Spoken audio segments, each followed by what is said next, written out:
Good morning or afternoon, and welcome to another Timer Tip Tuesday. We're going to let everyone get settled in for a moment, and then we'll kick things off. But today we're going to be talking about track meets and tickets as a new revenue source for timers. If you haven't used GoToWebinar before, or just as a reminder, there is a little question area on the toolbar there. We have James Harris, Shelley Harris, and Matthew Avery on the back end there to answer questions. And then if anything is kind of pertinent, we can kind of dive into that a little bit, or just have a Q&A session at the end, or both, as needed there. Just also a reminder that if you are watching this, we will send you the slides and a recording in an email later on. Okay, so let's get started. This is a subject that we've kind of brought up a number of times. I think you've probably seen this as timers more and more talking about tickets as an additional revenue source. And this is also kind of kicking off a revenue for timers kind of summer series that we'll be going through. So if this is something that's of interest, growing your business, expanding some of your passive income, this is going to be a really good series for you to check out here. So today what we're going to be doing is a shockingly brief introduction to TicketSignup, talking a little bit about what ticketing events are, what they're not, and the benefits of offering tickets for track meets. And then we're going to actually go step by step through setting up a ticketing event. Just, you can follow that guide. I know this is one of those things where timers say, like, I'd love to do this, I just don't have time to do it. Here's how it's going to go.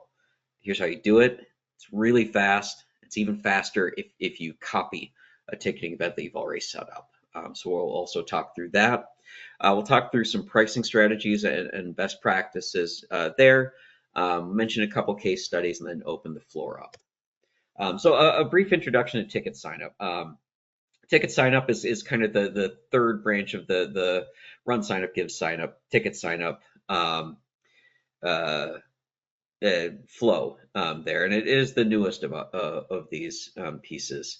As with memberships and a lot of the other pieces of the platform, there are these shared components, which means that you're going to be very familiar with everything in the back end of these things. So TicketSignup is different than registration on RunSignup. The biggest thing, and we'll say this several times here, is that with TicketSignup, you're buying tickets. You're not registering people. So tickets, not people, is the best way to think of these things. And when you're buying tickets, you don't really need to collect a lot of information. You're not asking them if they're participating with the stroller. You're not confirming their age group. You're not getting a USAT number. You're just selling a ticket. And you can make that as simple as just buying a ticket, or you can actually ask a couple questions if you have some specific things that you need to collect. But because it's buying a ticket, you don't need to have an account and a login. So that makes life a lot easier for people. Like the idea is just buy a ticket, check in a ticket. So this is really good for general admission events and also for timed entry ticketing events. Something like an escape room where you have certain calendar slots available. But today we're going to really focus on this in the context of the world that you're already in as timers. But a lot of the features on RunSignup you'll be familiar with. Simple wizard to create events, notifications, the dashboards, stores, donations, photos, email v2, referral rewards, custom source tracking, pricing. There's a lot of these shared components there that you're going to be familiar with. And much like if you transition to, say, race day scoring from another scoring platform, kind of part of the challenge for you, if you haven't experienced the back end of it, is just seeing where things are and what term is used for the ticket sign up versus where it would be on the RunSignup. As always, just use the search area if you're not quite sure. That gets you pretty much everywhere you want to go. But again, there are a couple differences between RunSignup and TicketSignup. Again, not having to deal with the concept of a registration account, of registering for a race, of kind of some of the longer registration flows. We're just buying tickets. So no logins, no passwords, tickets, not people.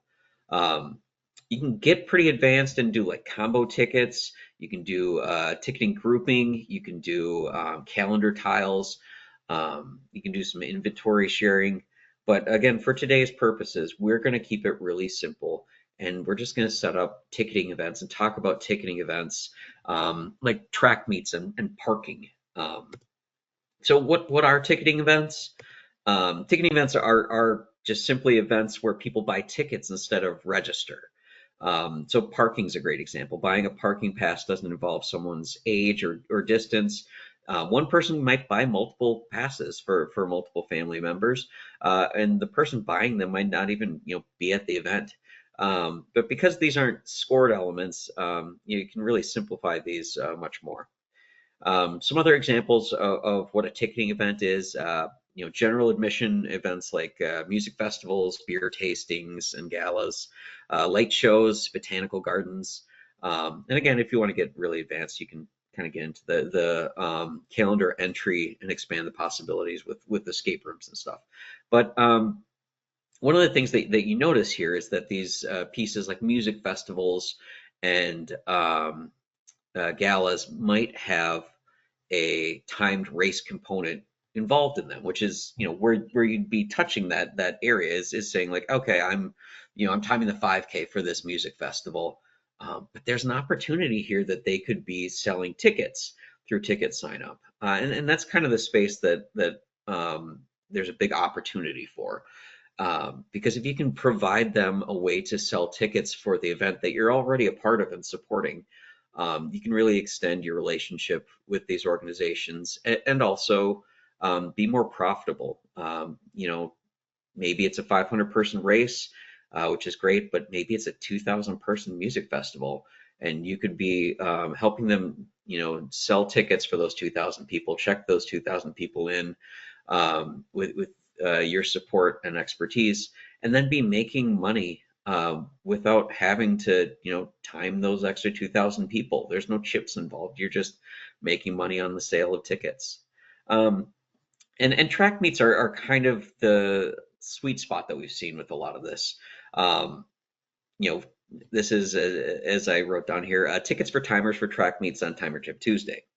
But many timers whose book of business includes road races and cross country, you're already involved in track meets and cross country races. And this offers a great opportunity to expand your revenue beyond just, timing the race. For track meets, you might just be charging a flat fee. And so there's really a cap on how much you can be making at these events unless you start expanding into this area. But, track meets almost all have a spectator component. Um, if you go down your list of track meets and cross country meets that you're involved with, I'm guessing more than a handful of them are going to be selling tickets or have some way to sell tickets for the people coming into the stands. Maybe they have merchandise that they're selling too. Maybe, hey, you want to buy a t-shirt to support the athletic department, or maybe, hey, you want to buy a program if this is a kind of high profile invitational.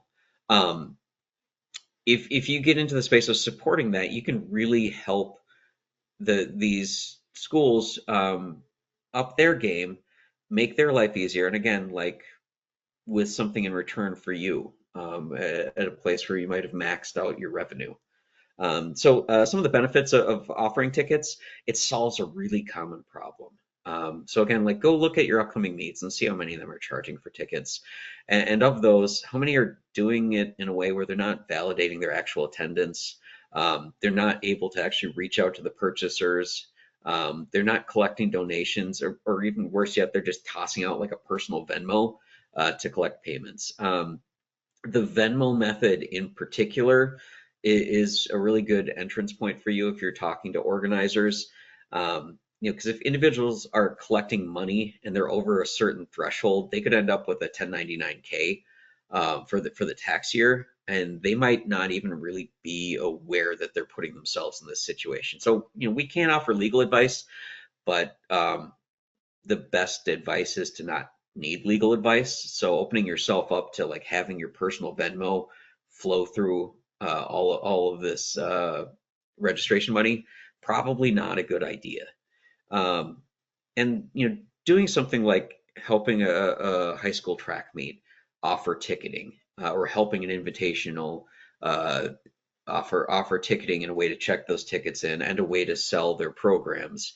Um, Makes you invaluable to your customers. You're providing an additional service, you're extending your relationship with them, and this might also open up more doors for you. Like if you did this with one organization, they might say, hey, we actually kind of want to sell general admission tickets to like our football games. You're probably not involved in their football program at all, but it would be pretty cool to get some revenue that way and help them facilitate a known need. Um, so some other examples of where you could be offering tickets to increase your revenue for events that you're already at. Marathons offering VIP spectator experiences in the bleachers, VIP packages for parking and or shuttles. Um, if you're at a county fair that has a 5K in the morning, they could be using TicketSignup to sell their tickets to the fair. If you're at a trail run with really limited parking, where they need to validate how many vehicles can come in, selling parking there, or even just having a way to check in how many parking spaces have been used, or post-race party admission for non-runners. If you have something where like there's a big party afterwards with some music and the runners get a couple free beers, but you want to validate spectators coming in as well.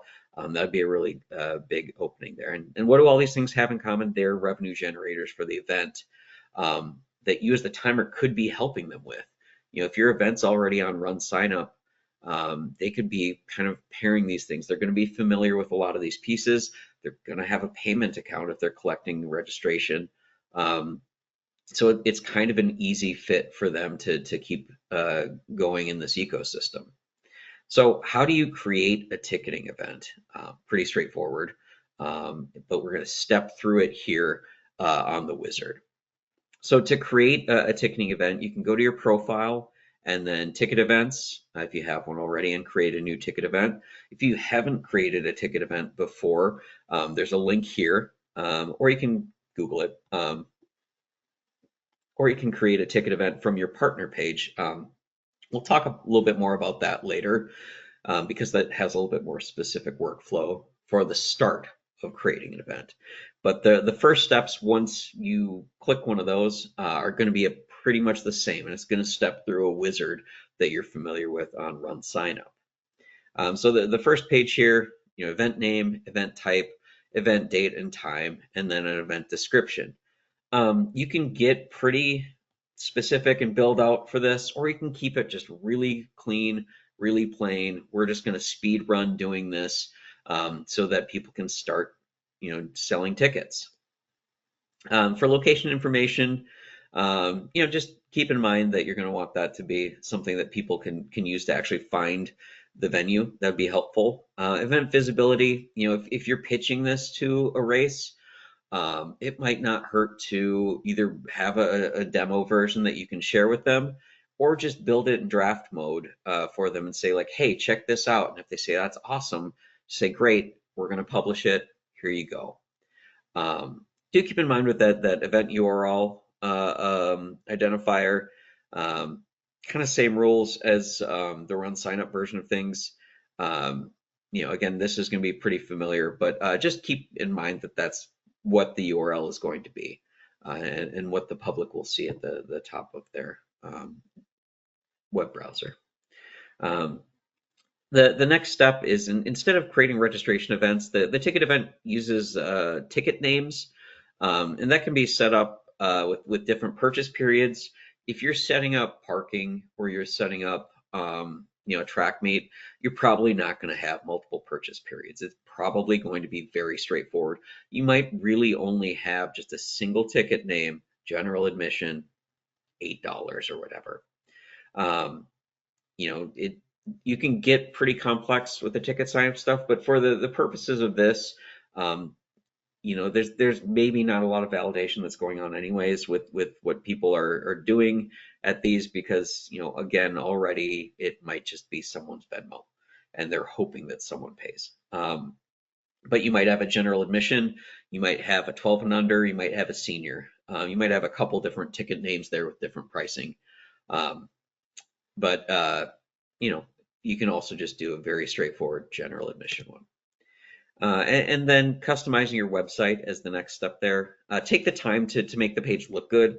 Even if it's as simple as like having like a custom banner, or even photos from last year's meet, or some kind of banner that incorporates the organization, or even your timing company there. Other athletic directors and coaches will notice these things. So if you go to a meet, if they go to a meet that you've set up on this, making it look really nice and making it kind of feel elevated. It's, a couple more minutes of work, but that could be the difference between, three more schools in that section adopting the ticketing with you as their timer.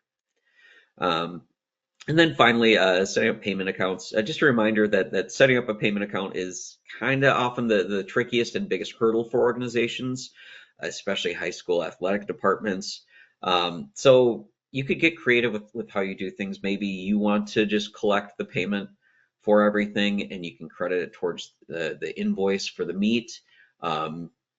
Depending on what your relationship is like with them. If they already have payment accounts, that can be pretty easy to set up there with RunSignup. But again, like, feel free to reach out to us on the RunSignup side to help you out with these pieces. And then also just a reminder, it's always a good practice to allow Apple Pay. That is becoming very common for people to use to check out with online anything. So any hurdle that you can remove to just completing a ticket purchase, go for it. So that's it. That's like how you create a ticket event. It is very straightforward, but maybe you create this ticket event and you kind of have a standard template for maybe 30 of the track meets you do, and you don't want to have to step through it each time, because again, like 30 times 10 minutes is substantial amount of time. You could save that by just going to your ticket events and then looking at the ticket event, selecting it, and then copying the ticket event. Again, that's not the highest quality GIF, but it's as simple as that. Just keep in mind that if you do copy ticket events this way, there's a couple things that you really want to be aware of and touch on when you do the copying. The first is making sure that the event date and time are correct for the event that you've copied it to. The second is making sure that the description matches what it should be. If you're putting the timeline for prelims and finals and everything in there, and it's different from meet to meet, don't be the source of wrong information. So just keep that in mind. And then also updating the URL must be unique. So keep in mind that you could maybe put the year or something in there, but that does need to be unique. So if you're copying it over, you'll already have that kind of stumbling block there. And then again, address. If it's not at the same field house, it's not at the same track, make sure that you have the address correct. And then much like copying races, you have the ability to copy all of the settings or update some of them. So show your existing settings, and deciding what to copy might be helpful, because again, you don't want to give race director access to a ticketing event that is not involved with that person at all. So again, just some steps to be aware of, some boxes to check.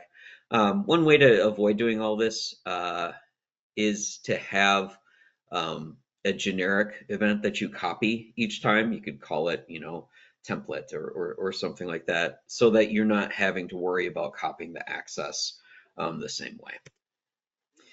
So some pricing strategies for ticketing events. Now that you've kind of built one, or maybe if you're going and talking to athletic directors or event directors or organizers, how do you price this?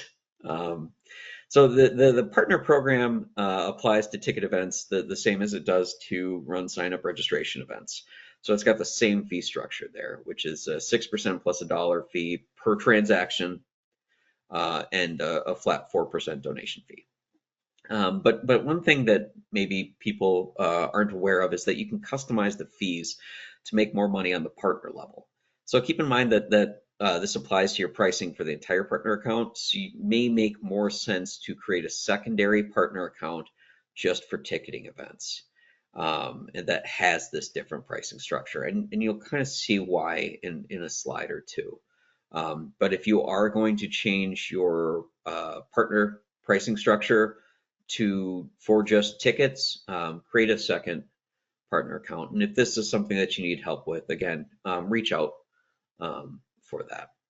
So to edit your pricing, go to your partner account and then navigate to the financial part and then go to pricing. So the default pricing appears below. To make a different pricing structure, go to add new pricing. So you can see here, for the base amount, it's 6% plus $1, 4% donation. For 0 to $249.99, then 5%, then 4%. In the case of tickets, it might make sense to increase the dollar amount of the fee calculation. It might be easier to explain and price to customers rather than changing the percentage piece. So instead of 6% plus $1, maybe 6% plus $2.99. And you can see over here that I've changed the base amount. So for tickets up to $30, this is what I'm going to change it to. And you could go and change the other pieces as well.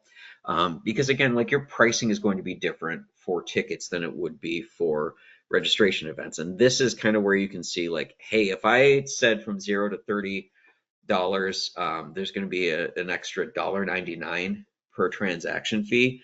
That might be something that you don't want on your partner registration races. Or at least you don't want that to happen without like really communicating this. And because ticket costs are so much lower than registration often is, you might have these different tiers, and you might build out like a lot of different tiers and not want that to be moving over to your registration as well. One important note here, as you can see down at the bottom here, we have the per registration fee plus blank per registration. This does not apply to tickets. That only applies to races. So don't use that to affect your pricing if this is how you're going to make your money on it. So again, like the partner program, 20% is going to you if you meet the partner criteria there. So 20% of these ticket processing fees also come your way. And then if you raise that fee calculation, you make even more on that. So that could be part of how you are generating a lot more income. $8 ticket plus 6% plus $2.99. That's a pretty good amount. And that's a pretty good amount without you really having to work at it the same way that you are actually doing the labor that brings in the income from the timing side. So to make sure a ticket event is added to your partner pricing, you can create an event directly from your partner dashboard. Again, go to ticket events, create an event, and then you'll have a couple options here. You can either share the link at the top with your event directors, which will allow them to create the event and link it to your partner account, or you can send them an invitation. If you've done the introduction to RunSignup, TicketSignup with this organizer, and it's not added to your partner account, or if you check your ticketing event list and it's not showing up there, again, just let us know. We can help you with that. So some ways to kind of make this sticky and kind of bring it home. One would be to offer to set up a ticket event site for them. So going through that wizard like we just did. In some instances, again, it might be easier for you to collect the money and credit it to their invoice than it would be to have them set all of this up. Again, this is a world of track meets where athletic directors have, you know, limited time or limited attention, or have a very time-consuming process. And if they want to collect tickets, you know, on Thursday, they probably aren't going to get through that unless you build it for them. Another thing you can do to kind of lock this in is offer equipment rental. It's easy income from rental tablets. You know, it's something if you have this stuff laying around from the timing side of things, and maybe you know, they're doing parking sales for the event component that the race is for. Great, you know, hey, I'll rent you 4 tablets for whatever. There's a little extra income there, but also saying like, hey, if you're going to do this, I'm going to make sure you have the tools to deploy all of this. If your events are selling merchandise, help them set up that merchandise as a store item. It's a really good way to give people options for buying tickets, you know, with their credit cards, especially if these places, you know, don't have the logistics or the hardware to make these point of sale options. And then don't just tell them, show them, bring them a full demo. So if you want to build out that template event in a way that's like really enticing, or show them one from another event that you've done that's really similar to what they're looking to do. Or you know, even build it out 90% of the way for them, show them how it works, and if they say, yeah, let's do this, then just hand it over to them, sign them in, you know, and give them the invite as the race director to claim, and roll from there. And just remember that, you know, doing the legwork ahead of time for these ticketing events, because it doesn't, you know, it doesn't require a lift the day of the same way that timing does. Your work here is done in the building and the informing. So a couple case studies, ways that ticketing events paired with endurance events have been very successful. This one's kind of near dear to my heart. I worked at this nonprofit, the Lopet Foundation. This was after my time, but they sold general admission, VIP, and grandstand tickets for the cross country World Cup in Minneapolis. They also had store branded items, and you could buy carbon offsets there. So they collected $34,000, over $34,000 in donations from the ticket purchases, and they used custom questions to password protect complimentary tickets if they're, you know, giving them to a sponsor. They had a custom waiver, and they also had additional tickets for parking there because parking wasn't included in the spectator ticket. So that's a really good example of like a fully built out spectator experience that's coupled with a race. Another is the timing team at Wolf Creek Race Management and their invitational spectator tickets. So they have 4 ticket types with this: adult, senior, student, and kids 12 and under. Really easy ticket lookup on the website to confirm that they've purchased something or access the QR code.